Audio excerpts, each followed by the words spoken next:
From the perspective of district and sectoral representatives protecting the welfare of millions of Filipinos, martial law is necessary to protect the lives and safety of those under our care. The activities of the Mauti group are alarming. Defense Secretary Lorenzana considers them as having international backing from ISIS.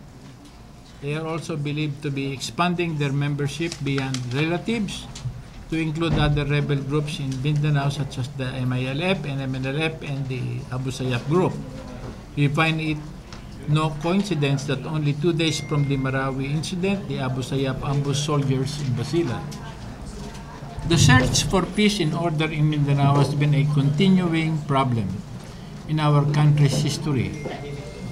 Despite previous attempts to resolve conflicts through peace agreement with rebel groups, violent activities of rebellion continued. Some of these included the Abu Sayyaf Ipil massacre in 1995, the clash of the MILF and the military in Camp Abu Bakar in the year 2000, and the kidnapping of foreign tourists in Dos Palmas in 2001.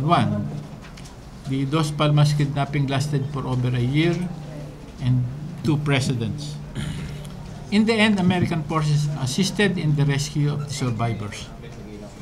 The Dos Palmas incident was memorialized in a movie and a book.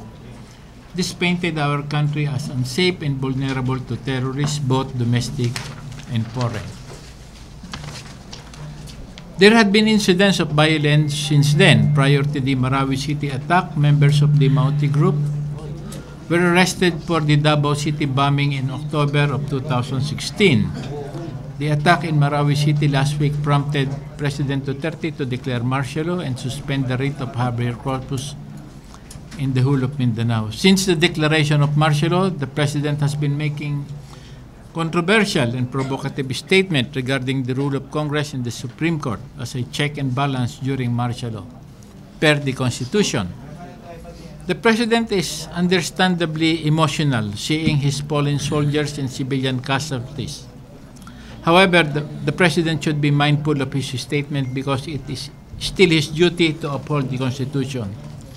He must adhere to the constitutional provisions and limitations of the proclamation and recognize the role of Congress and the Supreme Court as mandated by the Constitution.